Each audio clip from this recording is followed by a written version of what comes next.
Thank you for joining me for today's reading. We are in 1 John chapter 3 today. See what kind of love the Father has given to us, that we should be called children of God, and so we are. The reason why the world does not know us is that it did not know Him. Beloved, we are God's children now, and what we will be has not yet appeared. But we know that when He appears, we shall be like Him, because we shall see Him as He is. And everyone who thus hopes in Him purifies himself just as He is pure. Everyone who makes a practice of sinning also practices lawlessness. Sin is lawlessness. You know that He appeared in order to take away sins, and in Him there is no sin. No one who abides in Him keeps on sinning. No one who keeps on sinning has either seen Him or known Him. Little children, let no one deceive you. Whoever practices righteousness is righteous as He is righteous. Whoever makes a practice of sinning is of the devil, for the devil has been sinning from the beginning. The reason the Son of God appeared was to destroy the works of the devil. No one born of God makes a practice of sinning, for God's seed abides in him, and he cannot keep on sinning, because he has been born of God.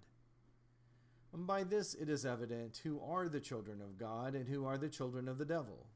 Whoever does not practice righteousness is not of God, nor is the one who does not love his brother. For this is the message that you have heard from the beginning, that we should love one another. We should not be like Cain, who was of the evil one and murdered his brother. And why did he murder him? Because his own deeds were evil and his brother's righteous. Do not be surprised, brothers, that the world hates you. We know that we have passed out of death into life because we love the brothers. Whoever does not love abides in death. Everyone who hates his brother is a murderer, and you know that no murderer has eternal life abiding in him.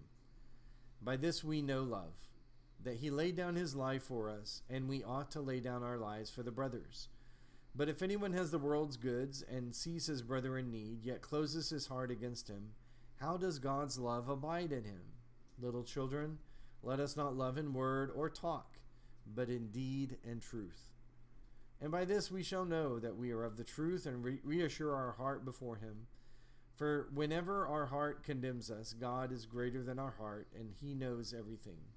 Beloved, if our heart does not condemn us, we have confidence before God, and whatever we ask we receive from Him, because we keep His commandments and do what pleases Him.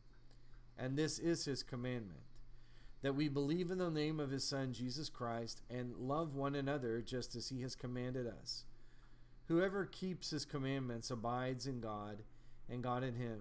And by this we know that He abides in us, by the Spirit whom He has given us.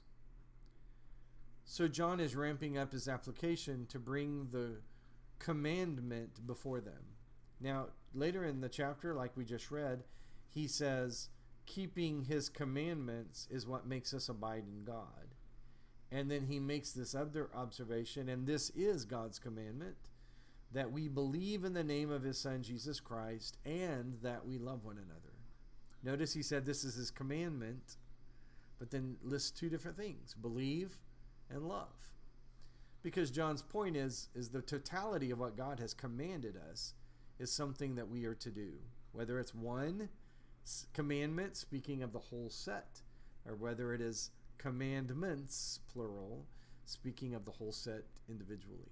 But the point is that the two applications he makes here describes that the life of a Christian is to believe in who Jesus is, and that those who believe in Jesus will love others who believe in Jesus. They'll love their brothers.